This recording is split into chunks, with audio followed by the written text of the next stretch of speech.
Good afternoon, all of you. I just wanted to take a minute to very warmly welcome all of you today.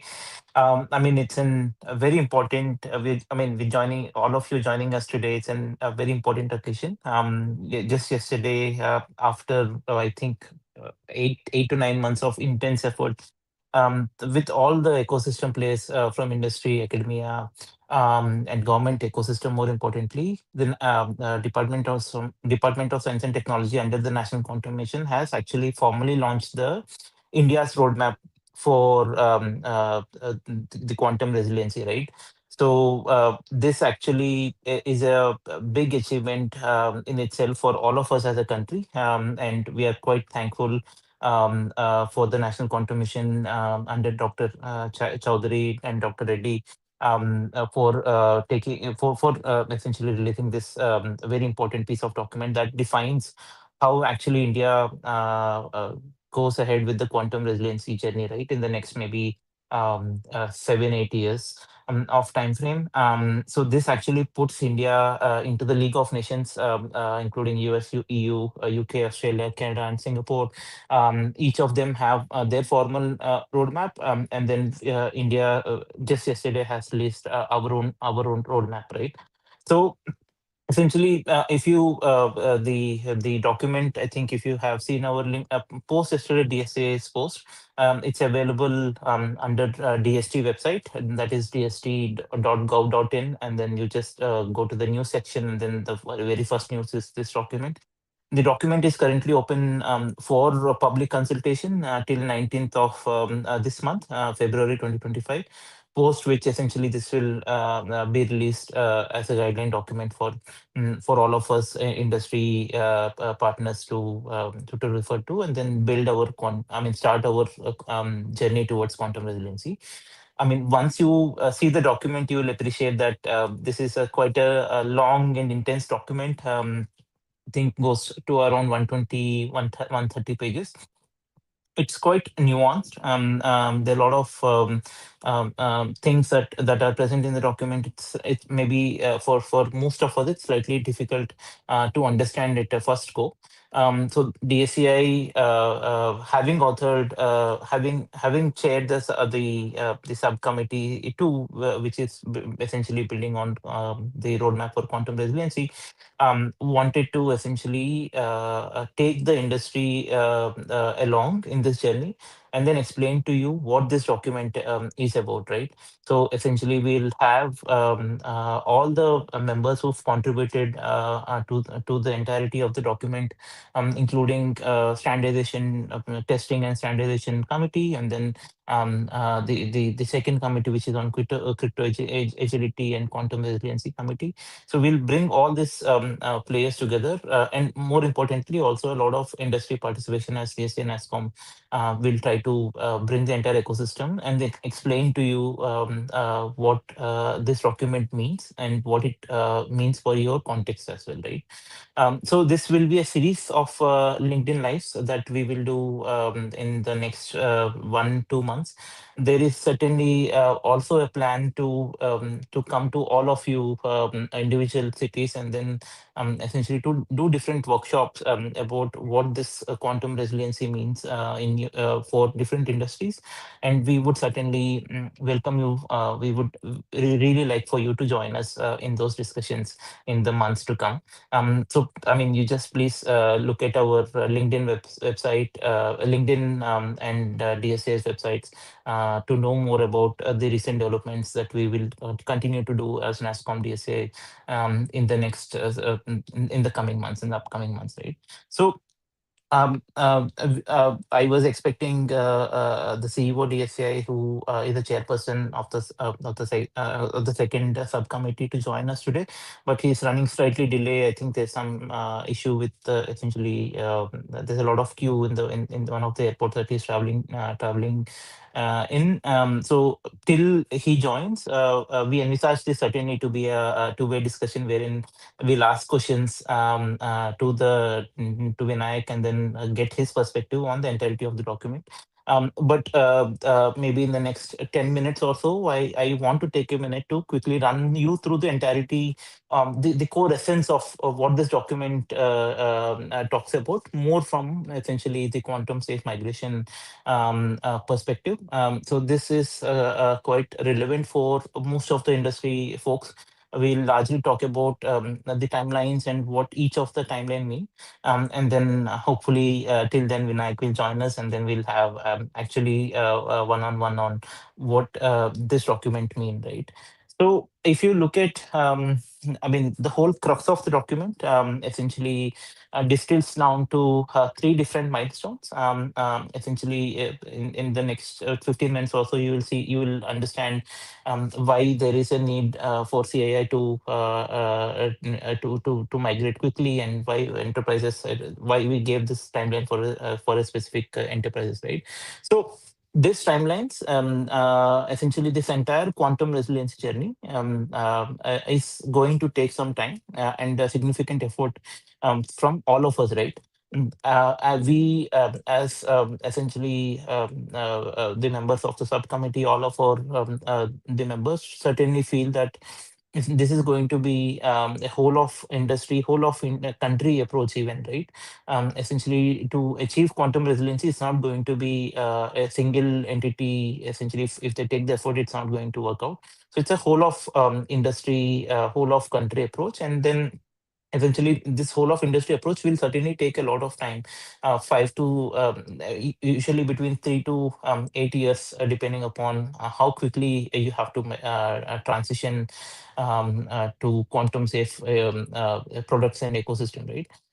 So in this context, essentially, the entirety of this journey has been divided into three different milestones, right? There's a milestone one, milestone two, and milestone three. We'll talk about what those milestones mean in the subsequent slides. But for the critical information infrastructure, essentially, we are saying that the milestone one should be complete by 31st of December 2027. Milestone two will be should be completed by 31st of December 2028, and milestone three will be completed by 31st of December 2029. For a lot of regular enterprises, for that is essentially for the wider industry, startups, MSMEs, and everyone else in the country, we are saying that the migration to quantum safe products and services in your organization should migrate, should have essentially should finish the finish the milestone one by 31st of December 2028, and then milestone two by 2030, 31st of December 2030, and then milestone three, which is essentially a full migration by 31st of December 2033, right? So if you look at, I mean, most of us already know this, but in the interest of people who are joining us for the first time, who are essentially having an evolved understanding, who are evolving in terms of their understanding about quantum. So essentially, we see, I mean, most of the reports that we know of essentially put that quantum, the cryptanalytically relevant quantum computer, what we call as CRQC, which is a quantum computer which can essentially break, let's say, the asymmetric cryptography, right? Will most likely be reality by 2035, right? But however, so that is the known, that is the assumption that we usually have. That is usually most of the reports usually points anywhere between 2033 to 2040 timeline. However, what is also important is there's a significant acceleration in terms of all of this effort, right? So a lot of because of this acceleration, for example, quantum computer, CRQC, cryptanalytically relevant quantum computer, may come quite early than expected. So then in that case, the migration will not be finished on time, right? So what this means is essentially the as of today, the consensus is that most likely the asymmetric cryptography that we all use every day, be it RSA, be it your ECC, is under significant threat through essentially quantum computing based attacks, CRQC based attacks. However, the symmetric key cryptography that you have, which is probably your AES, for example, might offer some resistance. However, you should assume that the key size will essentially be halved, right? So that is all for most of us leaders. Only thing that you'll have to remember is essentially your asymmetric key cryptography. For example, the cryptography that you use for a key exchange or the digital signatures. So that is under threat. But the cryptography that you actually use for encryption will be halved in terms of the security, right? So essentially, if you are, for example, using AES 256 today, the consensus is most likely you will be quantum safe for the next 5 to 8 years, right? But however, if you are using the asymmetric key cryptography, RSACC, which we all use, right? So then you will certainly have you'll have to change your cryptography to either post quantum cryptography, or have intermediary solutions. I will talk about what those means, or any other solution that you probably want to have your systems protect your systems against quantum threats, right? So looking at the what is the global roadmap, right? I mean, most of the roadmaps usually anchor to the US guidelines and that are there in this. Most of the roadmaps usually start somewhere around 2025 timeframe, 2024, 2025 timeframe. But most of the countries usually expect the transition to either PQC or essentially building complete quantum residency. They want all the enterprises to build quantum residency by 2035, right? Some it's 2033, some it's 2032, some it's mostly most of the countries usually say that it's 2035. And Australia being an exception, Australia recently launched the timelines, and they are expecting, they are saying that everyone should finish their migration by 2030, which is I mean, quite a aggressive timeline, I would say, right? However, India, our case is certainly quite different, and so essentially we've divided our essentially the entire Indian ecosystem into CII and regular enterprises. Again, we'll talk about these milestones in the subsequent slides. So, at a bird's eye view, there are again three milestones. Milestone one largely is preparatory. Essentially, this milestone one largely talks about how do you actually prepare yourself for the migration, right? So, what do you mean by preparation? So, you take any enterprise, any BFSI sector company, any company for that matter, even startups company, the cryptography usually, I mean, most of us don't know what is our entire crypto that we are using in our organization, right? So the very first steps that you'll have to do, I mean, after raising awareness internally, is certainly essentially something called the discovery. So you need to discover what cryptography you have. I mean, what are the assets that you have in your organization, and how and then map the dependencies, and essentially make a complete inventory of your cryptography. This itself this step itself is certainly an involved effort. It's not going to be something that you can do maybe in a couple of months, but you will need to have, because this is a very first step that you will do. There is certainly a lot of learning curve involved for all of us, and this is the most important piece of step that you do in your journey, which is essentially having making the crypto bill of materials, and then and map, more importantly, mapping the dependencies, right? And then once that is there, essentially you look at I think we'll go into the slide itself, right? So essentially, once you have the entire once you have the entire the inventory, then you need to do something called a risk prioritization, right? What do I mean by that is essentially you have to prioritize your systems, and then say, because ideal case is essentially you try to make all the transition at once, but you probably, I mean, most of us can't, right? So essentially, you divide the systems into high priority, medium priority, and low priority systems. So that is actually quite. What do you mean by high priority system? It's very specific to a very specific organization, but under the National Quantum Mission, we plan to release the subsequent guidelines on essentially the inventorization and QRA, quantum risk analysis, as well as crypto agility. We'll talk about what crypto agility means and how do you classification as well. Classification of systems into medium, high priority, low priority systems. So that is what you'll have to do. One of the very important things that you must do is essentially having something called adopting crypto agility.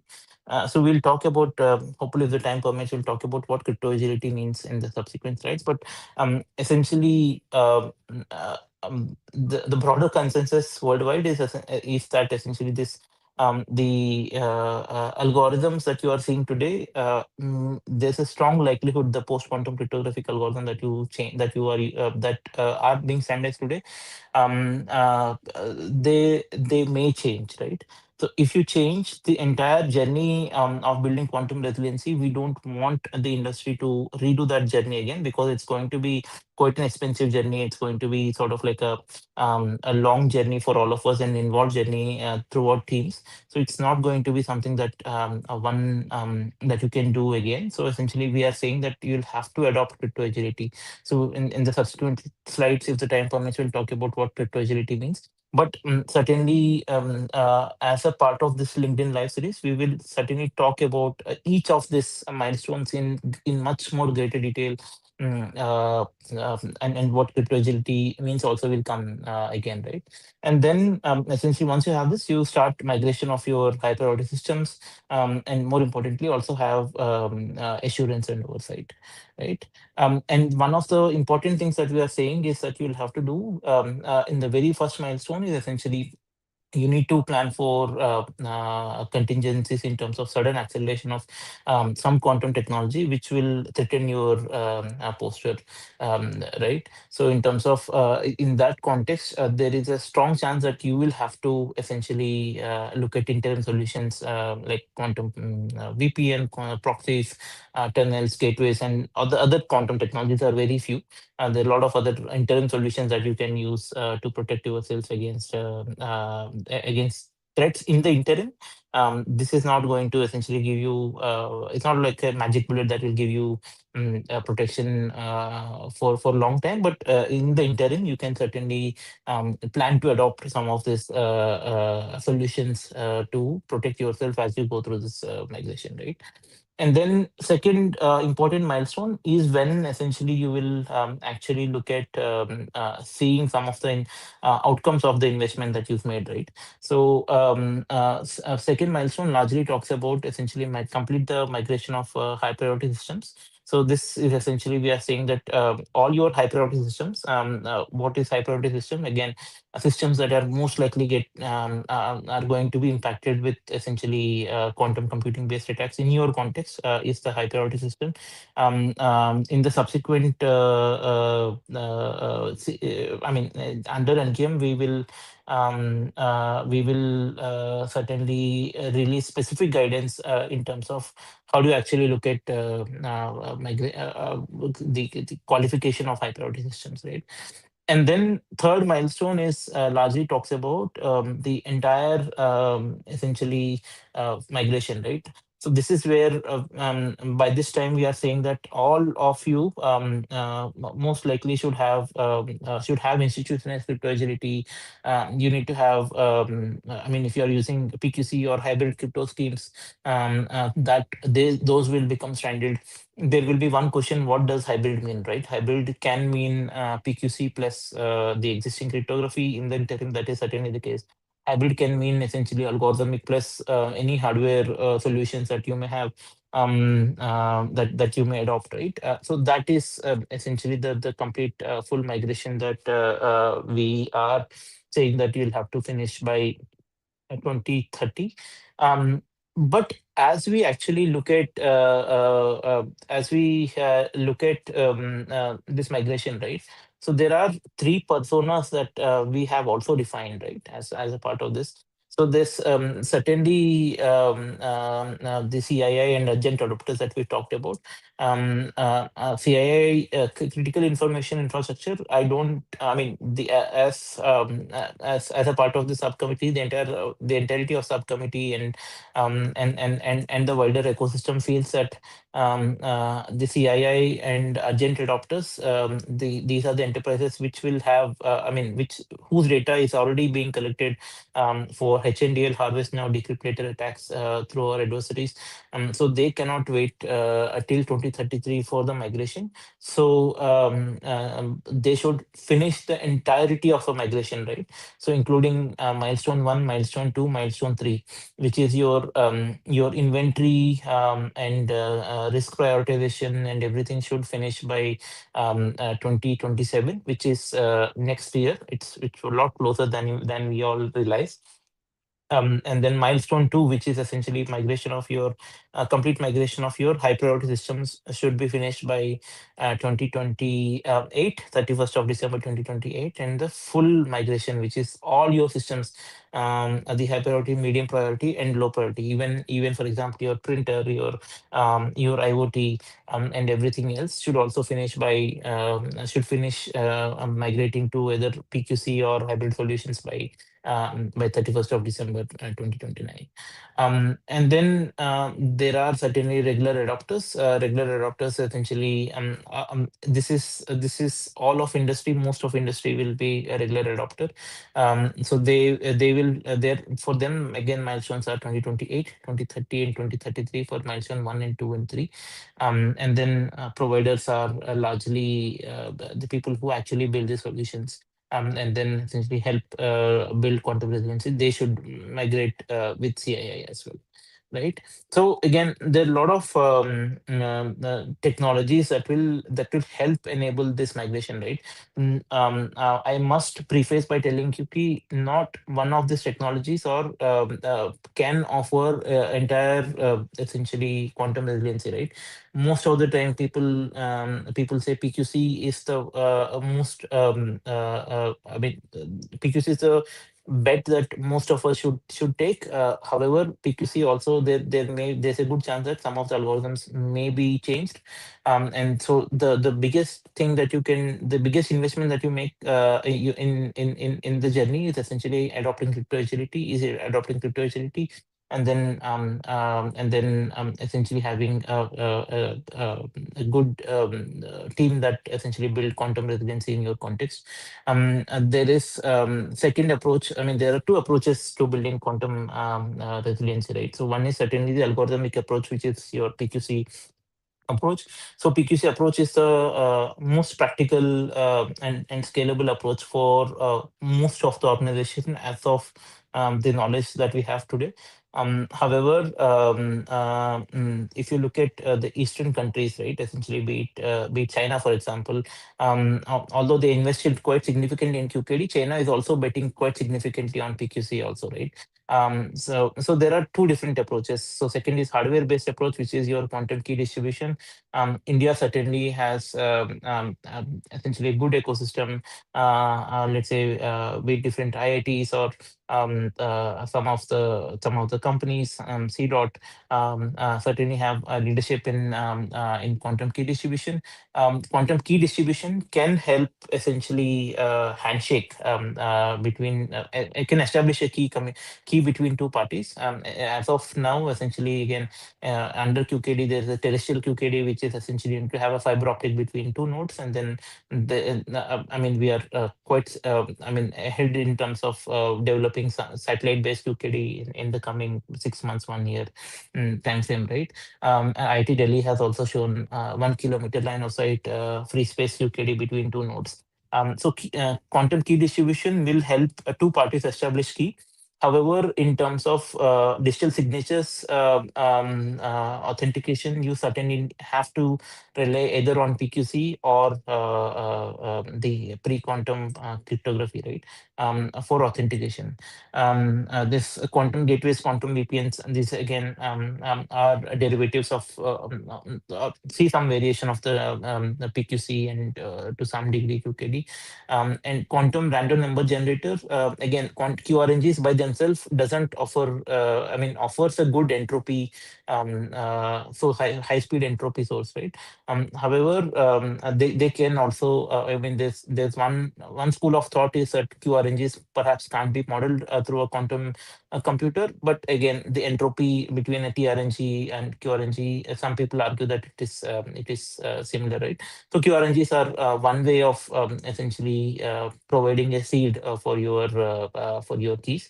However, you need to have the fundamental technologies, either PQC, the algorithmic approach or hardware-based approach, or a hybrid approach. Hybrid approach can mean essentially two things.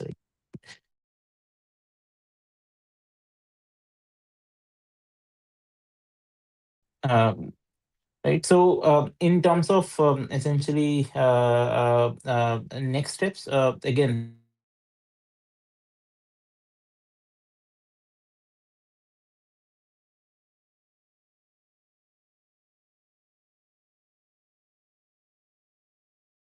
if you are going through the journey, which you will have to do very soon, essentially you will have to think about crypto agility. You have to have crypto agility, otherwise it's going to be having migration. You'd most likely end up doing migration again and again.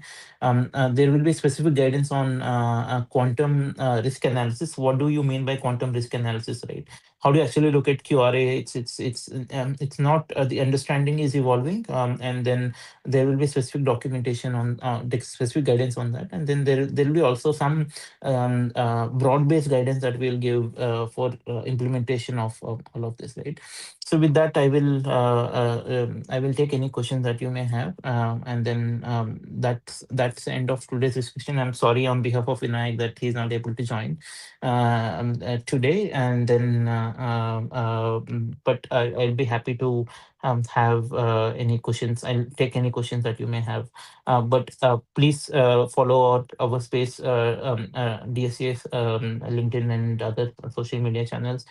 We will certainly do a lot of activity in this, so to prepare all of you. And certainly, again, as DSA always say, we as we go through the journey, we will equally learn more from you. If we learn more equally from you, or more, right? So do follow us on our LinkedIn, and we look forward to essentially seeing some of you either physically or virtually in the coming months. Um, Anmol Madan has a question on how can you secure our current systems using store now decrypt later attacks. Anmol, I mean, the best thing that you can do as of today is essentially adopting. I mean, for most of the enterprises, is adopt a PQC algorithm, have your TLS updated to 1.3. If you're a large company, then essentially, I mean, it depends. There's no right answer, right? Essentially, it's a very complex question. So you start with your journey, you start inventory, and then you take an inventory of your crypto systems, all your crypto assets, and then do the dependency mapping, how they are dependent, and then slowly start essentially migration of the cryptography to either a post quantum cryptography, or any hardware system that you may take. But PQC is the most scalable approach for all of us. Um, Mr. Purna, my colleague, we will, as PSA, we'll put we'll pin a comment the National Quantum Missions on the NQM's website. It's under dst.gov.in. We'll share that. Again, we invite all of you. It is very important for you to submit your thoughts on this. The document is out for public consultation. So after around 19th of Feb is when essentially we'll consolidate all the feedback into we'll take the feedback and then make changes into the document. So it's very important that you do for you to submit a specific input into this. So we'll be sharing the link to the document in the chat window, and then we'll certainly pin the comment. So please go to the website and then essentially have a look at the document and then give your input. With that, I think we are slightly delayed, and thank you so much for joining us today. And please follow our LinkedIn page, and then we will certainly want to see you in the coming months. Thank you so much.